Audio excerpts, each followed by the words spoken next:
Ang pag-ibig nga naman mga kaibigan, hindi mo alam kung kailan ka tatamaan, kung kailan mo makikilala, kung paano at saan. Totoo nga na kapag nagmahal ka, hindi mo mapipili at maibabase sa kung anong estado sa buhay. Dahil sa buhay ng isang tao, darating ang pag-ibig sa hindi mo inaasahang pagkakataon at sa taong hindi mo rin aakalaing mamahalin mo.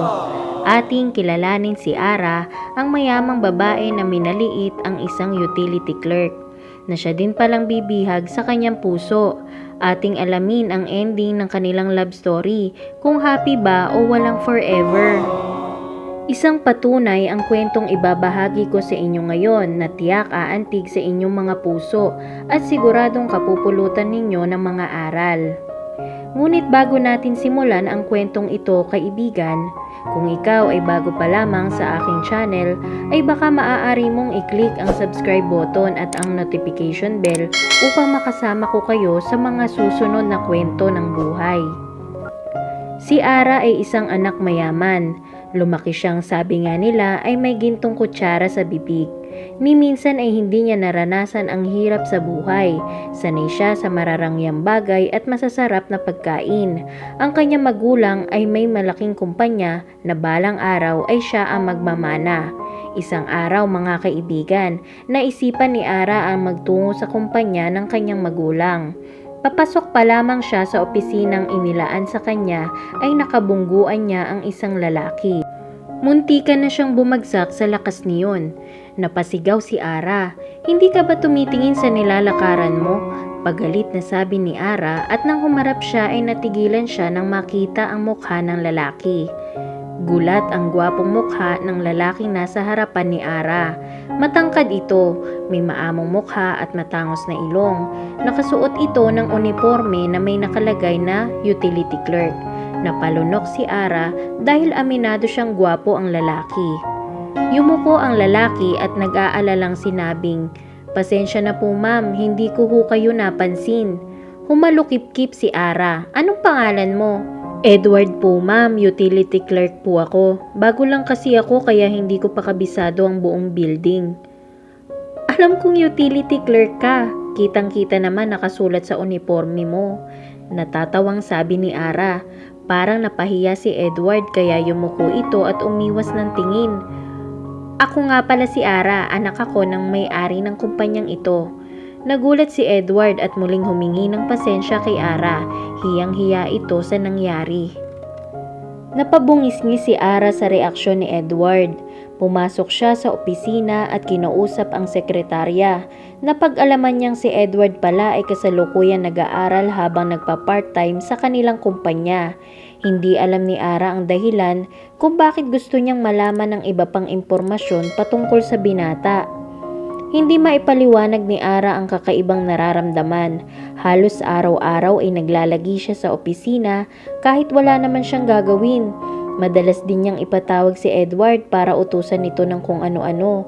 Ultimo ang mga gawaing hindi na trabaho ni Edward ay pinapagawa na dito ni Ara. Bawat araw na lumilipas ay lalong nagkakalapit si Ara at Edward. Ayaw man nilang aminin sa sarili, ngunit unti-unti nang nahuhulog ang loob nila para sa isa't isa. Nariyang sabay silang kumakain pag lunch break, pinagtitimpla ni Edward ng kape si Ara, at madalas na nagkikwentuhan sila sa opisina.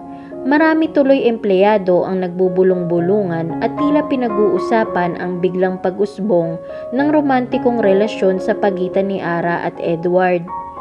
Isang araw mga kaibigan, hindi na napigilan ni Edward ang sarili at umamin na siya ng tuluyan kay Ara kung gaano nito kamahal ang dalaga. Nagulat si Ara, bumilis ang tibok ng puso niya sa pag-amin ng binata sa nararamdaman nito para sa kanya. Alam niya sa sarili niya na unti-unti ring nahuhulog ang loob niya para dito. Ngunit maraming agam-agam sa puso ni Ara. Dahil hindi niya alam kung matutuwa ba ang magulang niya kapag nalamang umiibig siya sa isang mababang empleyado lamang. At hindi rin niya alam kung kaya niya bang mamuhay ng walang karangyaan sa piling ni Edward. Hindi niya kayang iwan ang marangyang buhay. Nagtaas ng kilay si Ara at hinarap si Edward. Hindi naman pwedeng maging tayo, Edward. Anong ipapakain mo sa akin kapag nagkatuluyan tayo? Anong sasabihin ng magulang ko kapag nalaman nilang katulad mo lamang na mababang empleyado ang mapapangasawa ko? Ako na siyang tagapagmana ng kumpanyang ito. Masakit na salitang hindi na malaya ng dalaga na lumabas sa kanyang bibig. Parang binuhusan ng malamig na tubig si Edward sa mga narinig sa dalaga. Buong akala niyang pareho sila ng nararamdaman para sa isa't isa. Unti-unting nadurog ang puso ni Edward at dali-dali niyang iniwan ang dalaga sa opisina. Si Ara ay napaiyak dahil nasaktan niya ang binata. Alam niya sa sarili niya na mahal niya ang binata, ngunit hindi niya alam kung ano ang gagawin at kung paano niya ito maipaglalaban, gayong hindi rin niya kayang iwan ang karangyaan sa buhay. 5 taon ang lumipas, mga kaibigan, at hindi na muling nagpakita si Edward kay Ara. Halos araw-araw na umiiyak si Ara at pinagsisisihan ang ginawa niyang pangmamaliit kay Edward. Hindi man lang niya nasabi ang tunay na nilalaman ng puso niya para rito. Sinubukan niyang hanapin ang binata at pinagtanong-tanong sa iba't ibang kumpanya at eskwelahan, ngunit bigo siyang matagpuan pa ito. Labis-labis ang kanyang pagsisisi. Isang araw, mga kaibigan, muling nagtagpo ang landas ni Edward at Ara na magkabungguan sila sa isang hallway papuntang conference room kung saan gaganapin ang isang business meeting. Nagulat si Ara dahil ibang-iba na ang itsura ni Edward. Mas lalo itong naging gwapo dahil sa suot nito na business suit. Ang dating utility clerk nila noon ay isa ng businessman na isa sa makakamiting ni Ara ngayon. Sa sobrang saya at paglundag ng puso ni Ara nang makita si Edward ay mabilis niya itong niyakap ng mahigpit. "I'm sorry, Edward. Mahal na mahal kita." Sa wakas ay nasabi rin ni Ara ang tunay na nararamdaman niya para kay Edward. "Mahal na mahal kita, Edward, noon pa. Patawarin mo ako sa mga nasabi ko sa iyo noon." Nagulat si Edward sa narinig mula sa dalaga at unti-unting tumulo ang kanyang mga luha. Tuwang-tuwa ang puso ni Ara ng mga oras na iyon. Alam niyang makakasama na niya si Edward. Nang bumitaw ng yakap si Ara ay pinunasan ni Edward ang luha sa mga mata. "I'm sorry too, Ara. Pero may asawa na ako. At masaya na ako ngayon." Deklara ni Edward. Parang huminto ang mundo ni Ara sa mga sinabi ng binata. Parang paulit-ulit sinasaksak ang kanyang puso sa mga narinig. Nakapagtrabaho si Edward bilang isang utility clerk ulit sa isang kumpanya upang kumita at makapagtapos ng pag-aaral upang may mapatunayan siya kay Ara balang araw. "Binaliwala mo ang pagmamahal ko, Ara. Pinigilan mo ang sarili mong damdamin dahil hindi mo kayang iwan ang karangyaang meron ka. Nakakilala ako ng babaeng tanggap kung ano lang ang meron ako at napagtanto kong sa pag-ibig, hindi mahalaga kung ano ang estado ng isang tao sa buhay, basta't puso ang iyong gagamitin. Inalalayan ako ng babaeng ito hanggang sa makamit ko ang tagumpay at naisip kong hindi pera ang magpapaligaya sa buhay ng isang tao, kundi totoong pag-ibig. Kung naging totoo ka lang sana sa nararamdaman mo, baka naging masaya tayong dalawa."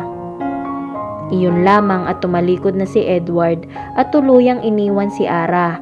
Umiyak nang umiyak si Ara at labis nagsisisi sa maling desisyon na ginawa niya noon.